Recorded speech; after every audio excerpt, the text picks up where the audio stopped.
Hi everyone, welcome to another episode of CRC Stays at Home. My name is Zach and I'm a member of the church, and today I'll be doing a spoken word piece I wrote a while back. For those of you guys who don't know what spoken word is, it's a form of poetry, usually a live performance piece, that combines wordplay and rhythm along with tones and inflections of the voice to highlight a message that you want to tell your audience. So I first started writing poetry when I was back in university as an outlet for me to reflect on my experiences as a young Christian.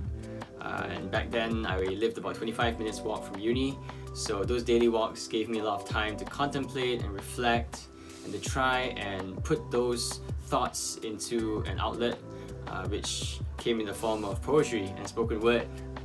So I wrote this particular piece titled Sloth about 5 years ago after listening to Dr. John Piper's poem on the same name.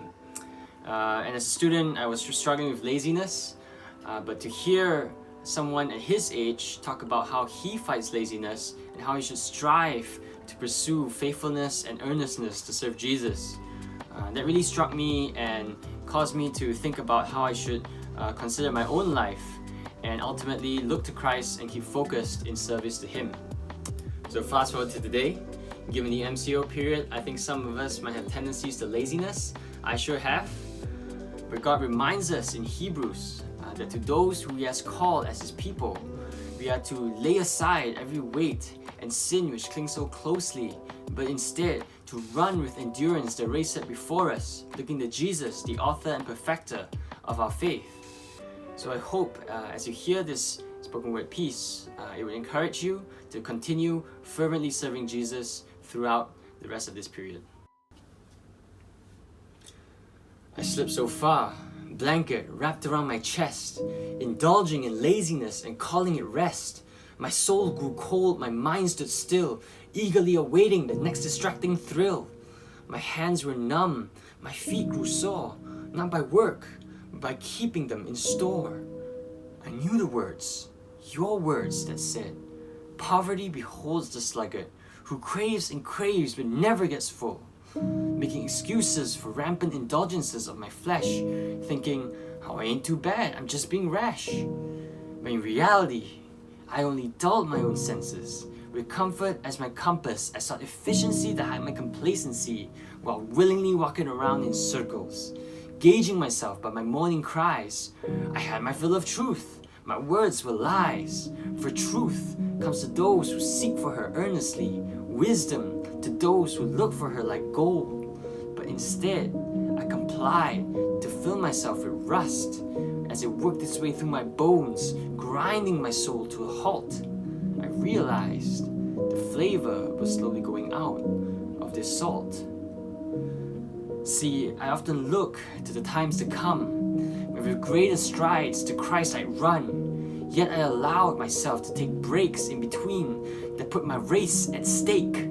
Seconds became minutes, became hours, as I felt the deadly sloth's power. Not immediately, but over time, I gave up reason and I settled for rhyme. But then I remember how you prepared your son. 30 years you molded him, 30 years for 3.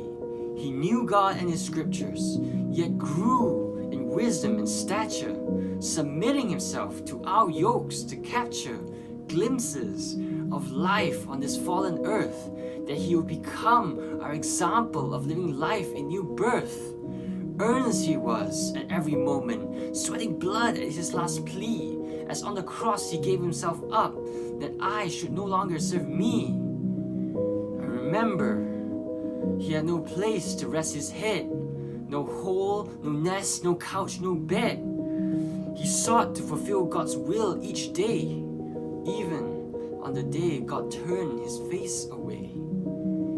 Jesus is the reason for Christians to say confidently, I no longer labor in vain, for I know in Christ even death is gain. How then now should I meet my daily pains?